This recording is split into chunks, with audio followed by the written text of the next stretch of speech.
So now it should be We are. going live. We're live. Hey, Suzanne.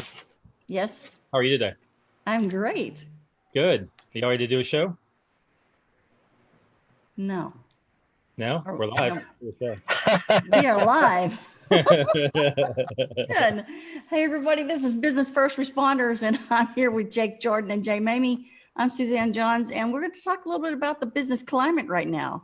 And it's moving, shifting, and it's pretty much morphing as we go. Jake and I were talking a minute ago about my experience. I was looking for a printer. I always look for a small or medium-sized business local here to do my business with, someone that's not a chain. And so I needed printing done. And I went to 3 printers yesterday, and none of them were open or none of them would let me in the door. And it's really hard to do printing when you can't look at the paper stock and you can't, talk about what's going to look better, from the standpoint of what you're doing. And so I had a concern about that, and I called the manager. I had to physically call them. I couldn't speak to them in person. And the manager said, well, we're just not letting people in. I said, it's really hard for you to actually start your business back up if you don't actually see people. That's very important. And they're like, well, we don't know. We're just kind of not ready yet. I'm like, really? This is just out of hand. I don't understand. And it's very hard for customers when we start coming around and we want something from that's a service of some kind and we're turned away. Guess what? We don't come back. It's very rare that you're going to get a second chance. So if you were a business owner and you were thinking that, oh, I should, be afraid and I shouldn't be opening nobody can come in, you need to reevaluate that.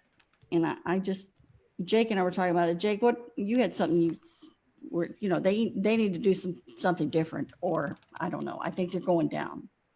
Yeah, I mean, you start getting to personal comfort zones, obviously, because different people have different opinions. But, I've always been very diplomatic in the way I look at situations because I want everyone to win. Sure. And to me, there are ways to protect yourself and still do business right now.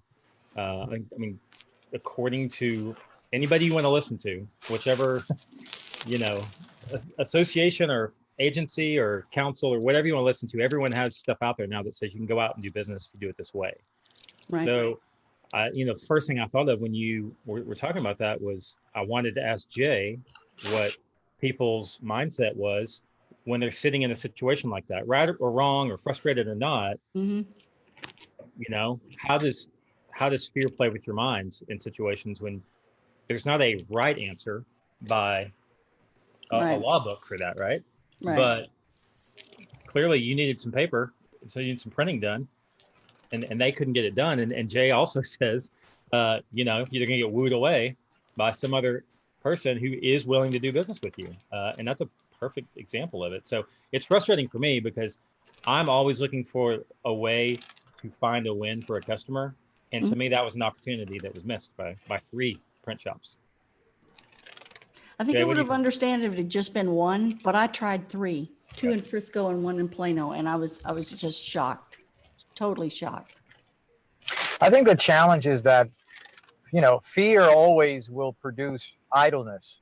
And too much fear produces even more idleness, and to the point that you not only have to start all over again and create momentum again, but along the way, as you're doing that, doubt kicks in because you start to second guess whether or not you'll ever get it back to where it was before.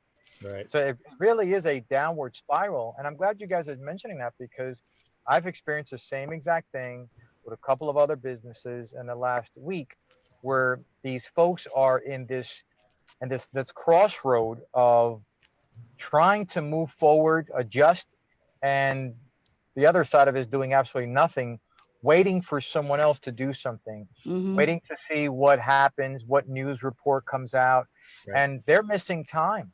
And I could tell you one thing, and again, the business owners that are listening, or hey, you may not even be a business owner right now, but you're thinking about getting in business. You're thinking about doing something different, and you also are in a state of idleness. Guys, idleness is not a strategy, and panic is not a problem solver. Mm-mm. No. The only way you will find out if it's ever going to work, that means re-engaging in your business or starting a new business, is by taking the risk. Now, it's a calculated risk. You don't want to have a risk where it is flagrant and it could end up costing you more than you need to pay or should pay. So it has to be calculated, but there has to be a measure of risk that you're willing to take to get out there and do something. I was sharing with you guys that I'm sitting in my car because I just came from a networking meeting at a restaurant here in Frisco, and we were having a challenge finding a place that could hold a networking event because most of the restaurants weren't interested in doing group type of Sure. attendees. But this place here, the owner was willing, and what he did was he was very upfront. He said, listen, we cannot have more than 25 people in this particular area of the restaurant, but if you can keep it to under 25, we'll do it. And as a result of that, and we're in Frisco, tons of restaurants out here. Because of that, the guy got our business. And we don't have 25 people, well, it's over now, but we had about 18, 19 people. But all of us, there were 18, 19 people that didn't know that this place existed. I didn't know it existed. So now they just picked up 18, 19 brand new future customers just because the owner was willing to take a risk. That's right. Well, That's right. And Jay, I love, one of my favorite sayings is not making a choice is still a choice. And so, like you said, that idleness is a decision to not do business or to not do whatever it is that's got you frozen in fear. And I, when I started thinking about things that way, it became a lot harder to sit because it was in my mind, I was thinking, I'm choosing not to act. I'm not waiting. I'm not researching. I'm not acting is what I'm doing. So it applies to so many areas, doesn't it? I think so. And then on the other side of the coin, I talked to, I desperately wanted to have our Mexican restaurant that we really love in Plano. They're off Highway 75 and they're called the Taco Bar, and they made fabulous food. And then their margaritas were just to die for, which, you know, my favorite. So of course I would be hanging out there. But anyway, I talked to him personally today, and they have shut down. He goes, we're a family owned business and the expenses are killing us. And he goes, here's the biggest problem we're running into is supply chain. He said, our big seller is beef, fajitas, beef tacos. And so the price that we were paying for beef prior to this was $2.29 a pound for beef. And he said, now today's prices, I got it this morning, was $9.99 a pound for beef. He goes, you can't have taco night, you know, a Taco Tuesday at $9.99 a pound. He said, it's just insanity on what the prices have jumped to. So it's very concerning, because I guarantee you he's not the only one having that kind of an issue. You know, and unless you have some deep pockets that can, you know, go for that, I don't see how that works. So that's another thing, you know, and that's way above my pay grade. I can't handle supply chain, but that's another concern that a lot of these restaurants have. Yeah, it's one of the things that I was chatting with a guy earlier today, and it's funny, again, you mentioned that your friends, the cost of the beef is so expensive that the profit margin just isn't there. It's not even worth it any longer. Well, another fellow who I know runs a restaurant, same exact scenario. The cost of the goods were increasing. So this is another example of being able to pivot and take a risk. It's kind of, it's a very, not weird, it's not odd, but it certainly isn't the normal way. But he went and he said, okay, if I can't afford to have the rent place that I had at my restaurant, I can't afford to have staff. He said, what am I going to do? I make good food. I know how to make good food. So he walked into a stripper bar and he told the owner of the strip club, hey, can I open up my restaurant in here? Oh my gosh, that's a great idea. Because you know they go there to eat too. And you know, the restaurant owner said, he says, sure. He charged them minuscule for rent. Oh, that's great. Minuscule for rent. And he doesn't have to pay the waitresses. As in his own restaurant, he had waitresses. He doesn't have to pay the waitresses because there's waitresses already there. He lets them eat for free. That's his way of compensating them. So he was able to lower his cost and lower his expenses, still have an avid, vibrant customer base, right? These guys are there. They having Mhm. beer anyway. That's outside the box thinking, right? That's true. Not everybody's going to go down and get rent free or cheap from a No, strip club, Have but you have you been and they're to probably not going to go to a strip club either. have you been to Fuel City Tacos down in downtown Dallas by the courthouse? It's right across the street from old Reunion Tower. no, It's I'm not. it's in a gas station, and Oh, they did the cool. same thing. We were having issues with occupancy and stuff like that, trying to get a certificate. So they went to this gas station that's right there at 75 and Fitzhugh or something. I forget where it's at. Anyway, no, 35. And he said, "Hey, I want to open up this taco bar, and I guarantee you, I will double your business." And he's like, "Otherwise, you can kick me out and give me 3 months." And now it's in D Magazine's like top 5 taco places to visit in Dallas, like Oh, every year. wow. So this guy's been around a long time. And so I'll have people come in town. You know, I connect with a lot of people on LinkedIn. And so when they come in town, they'll reach out and I'll be like, "Hey, let's go have Fuel City Tacos," you know?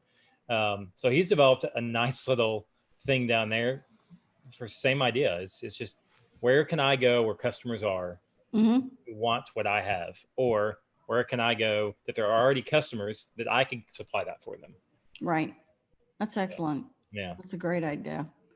You know, you just have to be able to take that entrepreneurial spirit and that passion that you had when you started and figure out where you're going to make that shift to so that you can still survive and make it. And then, you know, you may be able to turn all of the bad things into the great things, like what Jake's guy did. I mean, good grief, that's fabulous, you know.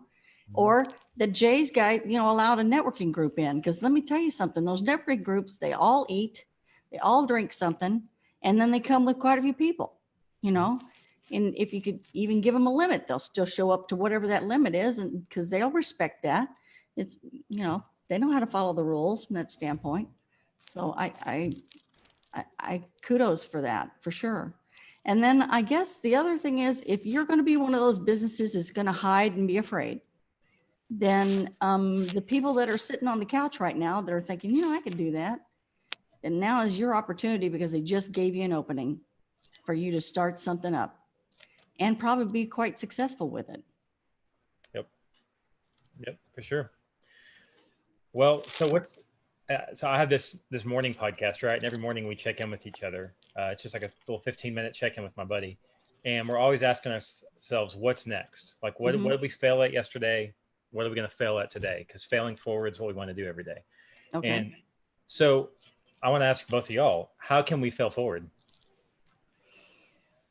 No, I mean, like I said, just get off the couch, go out there, get out of your house, get off the couch and start thinking about what you can do, instead of being one of those that's a victim. You know, you're never going to be anybody if you're going to be a victim.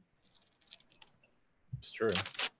I think part of the, you know, for me anyway, falling forward means that you have to be able to have not a backup plan, but a side plan, something that's going to give you a little bit of hope. You know, the worst thing in the world that you can lose is hope, right? And Mhm. once you lose hope, Right. you lose creativity, you lose zest, you lose any chance that you have in terms of rebound, because you're struggling with just belief. So making sure that you don't lose hope, that you don't lose belief.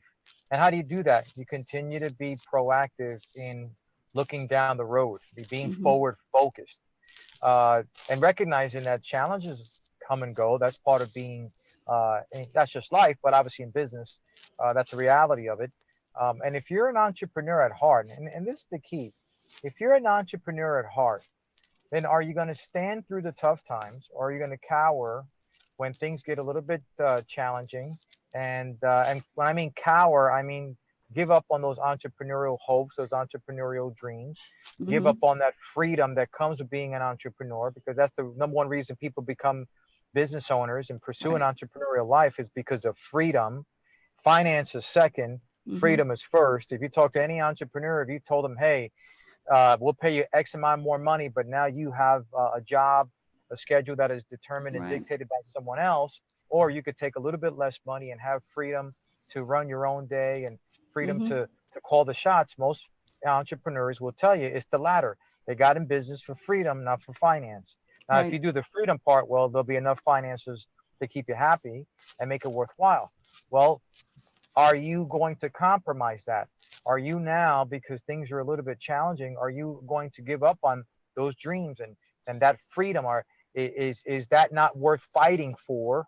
Mm-hmm. And if it's not, okay, then the backup plan is maybe securing a position, and there's nothing wrong with that until you get your entrepreneurial juices flowing again.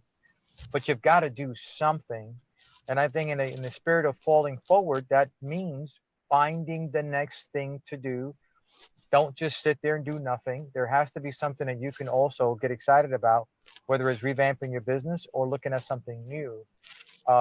If there's nothing that this hiccup teaches us, those of us that are business owners, is that not only do we always have to be looking forward, but there has to be a contingency plan for chaos. Mm-hmm. When chaos occurs, there has to be a contingency plan. I think most business owners who could have known 90 days ago that this would have existed? But that's what the unpredictable does. It shows up unpredictably. Right? So it teaches us we have to have a contingency plan for the unpredictable. I think the other thing is that, like we've talked about before, is collaboration is key. If you can't do it alone, maybe you could do it with someone else, at least for maybe the next 12 months or maybe the next 18 months, whatever it is. Set up whatever structure you want to, even if it's a handshake. That's really not your best alternative as far as legal is concerned. But, if that's what you decide to do and you can both complement each other, then go that direction too. At least to get you both moving forward and making a little bit more money. Maybe not as much as you had been making, but at least you're both making and surviving, Yeah. One of the things that I love about collaboration, if you get really good at it, you can grow your business real quickly too. Mm-hmm. Because one of the things, I feel like it was Jay Abraham. If y'all know who Jay Abraham is. I do. He's fantastic at business thinking in general. And one of the things I learned in one of his courses one time was that if you understand the customer life cycle and where you sit in that continuum timeline, you know where your spot is, and you get to know the people in front of you and behind you. You want to find people that are buying stuff after they're done with you and before they get to you. Right. Right. And when you can figure out what that is and start building those type of relationships, you can not only survive tough times, because you can go, hey, look, you're not selling that. I'm not selling as much of this, but this is still happening, just at lower volume. Why don't we have each other some business just so we can get through this together, right?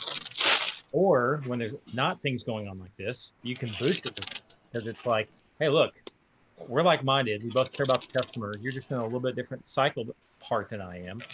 So what can we do to really help There's each some other? really strange noise going on. Do you guys hear that? Yeah. That's weird. I'm sorry. I didn't mean to stop. I was like, what is going on? Okay. Not my dog. It does kind of sound like that, doesn't it? Yeah. Oh, Anyway, so the point is if you can use it either to help you stay afloat during times like this, but you can also really use it to your advantage to find like-minded people to help you grow sure. when things are not like this. Well, let's just take real estate, for example. Somebody that's getting ready to buy a house. The thing they did prior to buying that house usually is that they bought a car.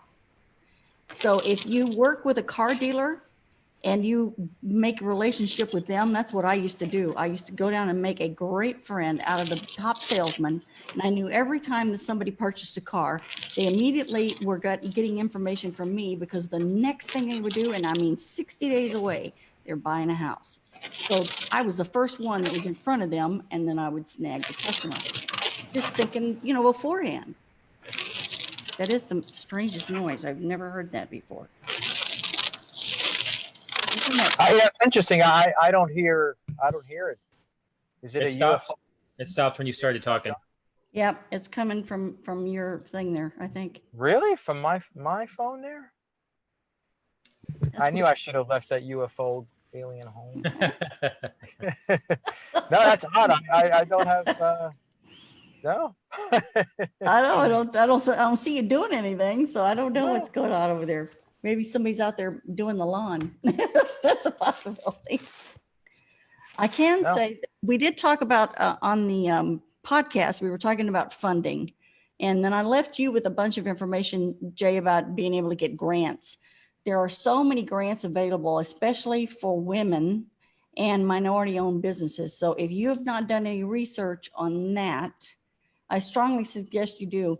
And a couple of the ones for women that are pretty cool is the Girl Boss Foundation, and that's GIRLBOSS. And then also the Amber Grant and the Eileen Fisher Women-Owned Business Grant. And then you can always talk to NACE, which is the National Association of Self-Employed. Those are all really important groups that have great funding capabilities for people that are trying to get money to get started. And grants, I don't know if you've done any research on grants, but grants are not paid back. So that really helps out when you don't have to have something that you also have a mortgage, kind of like a mortgage that you've got to pay back in addition to the rent on the space that you're having or whatever. But you know, these grants do not have to be just for a brick and mortar. They can also be for any kind of business that is service-based business. And that means you can still do it out of your house and still get funding and a grant. So that's something else you need to remember, that it's available to you. I've applied for grants myself. One thing I do recommend highly, and they don't realize, is that you need to be WBE certified, which is Women's Business Enterprise. And you can do that even if you're an entrepreneurship of one, you can still be a WBE. And I just Googled just a minute ago before we got on to see what contracts were available for women business entrepreneurs and enterprise. And there's a list. You can pull them right up and get right on that, and you can apply so that you can get jobs. So that kind of stuff is out there. You just need to think a little bit, get out of that box that everybody tells you that you need to be in, and you can make it. You know, it's a very, very good possibility. And even in times when we have strife, they really go for your minority-owned and women business enterprise, because those are the folks they're trying to support. Yep. Hey, I got to run, y'all. Oh, you are? You're out of here? I'm out of here. Oh, it is 6:29. Yep. Enjoy the chat. Jake, do you have anything else, or Jay? No, in fact, my guest just texted me. So I mean, he's running behind, so he'll have to catch us on the next. All right. Facebook Well, we can have him next week. Sure. All right. Thanks, Jake. Appreciate it. And everybody, thanks for tuning in. We were having a little just chatting today about different things having to do with the business world. And that's what Business First Responders is all about. Please come back. We're here every Tuesday, usually at 4:30, but we had to do 6 o'clock today. So we'll see you next time. Thanks so much. Bye. Bye, you Bye, guys. everyone.